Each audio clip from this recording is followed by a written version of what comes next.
비행기 티켓을 끊는 순간부터 우리의 여행은 시작됩니다. 스마트폰 화면 너머로 본 다낭은 언제나 눈부셨죠? 구름 위에 떠있는 황금빛 손, 에메랄드빛 바다. 우리는 그 완벽한 풍경 속에 내가 서 있는 모습을 상상하곤 합니다. 하지만 우리가 실제로 마주하는 건 항상 그 기대와 일치할까요? 오늘 저는 제가 본 다낭, 그리고 제가 보고 싶었던 다낭을 함께 기록해 보려 합니다.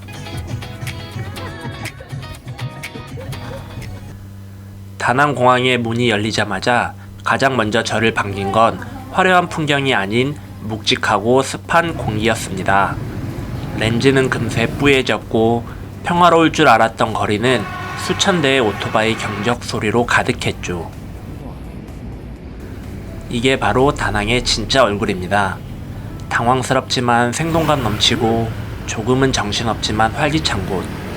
저는 이 낯선 현실 속에서 저만의 조각들을 찾아보기로 했습니다. 다낭의 상징인 용다리에 도착했습니다. 주말이면 불을 뿜으며 위용을 자랑한다던 그 용은 평일 밤엔 그저 거대한 노란 구조물에 불과하더군요. 텅 빈 강가를 걸으며 조금은 허탈한 기분이 들었습니다. 하지만 상관없습니다. 우리에겐 상상을 현실로 바꿀 기술이 있으니까요. AI를 통해 제 기억 속의 용을 깨워보겠습니다.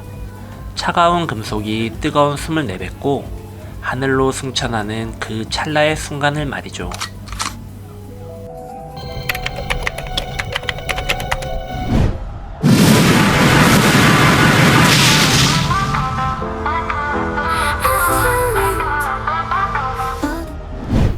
해발 1487m, 신의 손이라 불리는 골든 브릿지에 올랐습니다. 하지만 제가 마주한 건 장엄한 풍경이 아닌 한 치 앞도 보이지 않는 짙은 안개였죠. 하지만 실망하지 않아요. 제 기억 속의 안개를 걷어내면 제가 그토록 보고 싶었던 찬란한 황금빛 순간이 나타날 테니까요.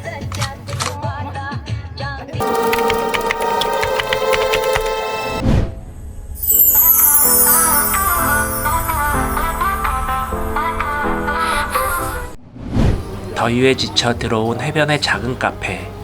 시원하고 달콤한 코코넛 커피 한 잔이 들어가니 비로소 주변이 보이기 시작합니다.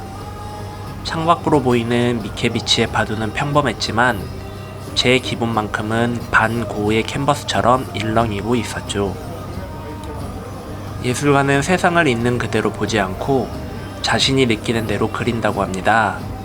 저는 이 평범한 바다에 제 감정을 덧칠해보려 합니다. AI의 눈을 빌려 꿈꾸는 듯한 밤의 바다를 낮에 카페 안으로 가져왔습니다.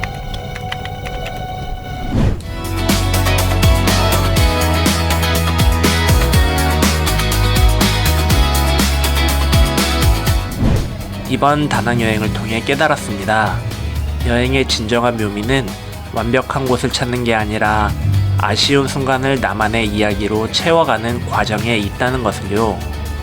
기술은 그 이야기를 더 풍성하게 만들어주는 훌륭한 도구가 되어 주었습니다. 저의 상상은 여기서 멈추지 않습니다. 이제 다낭의 활기를 뒤로하고 시간이 멈춘 듯한 도시 호이안으로 향합니다. 수천 개의 등불이 살아 움직이는 그곳에선 또 어떤 기억을 복원하게 될까요?